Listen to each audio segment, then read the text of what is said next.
On n'écrase pas sa tête dans le sol, sinon on écrase sa nuque. Entre la fontanelle et le front, on pose. On se rapproche un peu ou on s'écarte. On trouve en fait comment bien positionner les jambes pour pouvoir trouver une posture sans déposer le sommet de la tête dans le sol. Donc après, on pousse sur ses coudes, on se repousse au maximum.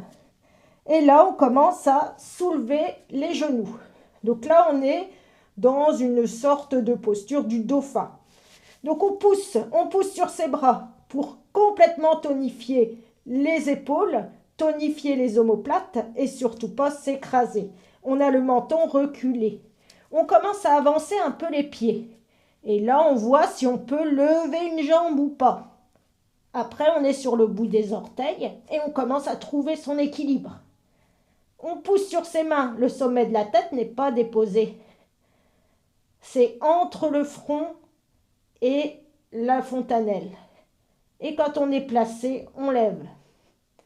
On serre les fessiers. On trouve son centre de gravité en contractant les fessiers. Moi, j'aime bien mettre les pieds flex, puisque l'énergie, on la reçoit pieds flex. On est tonique. On inspire, on expire.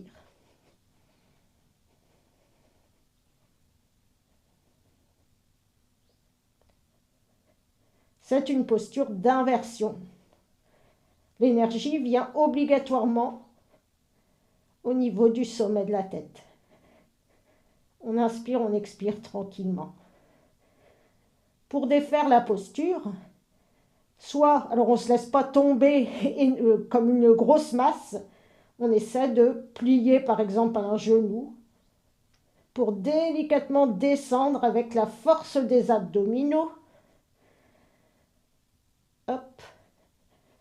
On peut plier l'autre. Et délicatement, on repose un pied, on repose l'autre pied.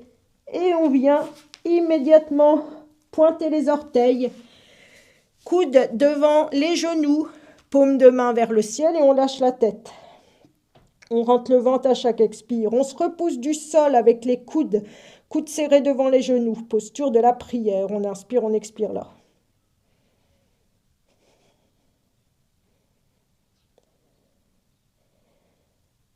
Levez pas tout de suite la tête.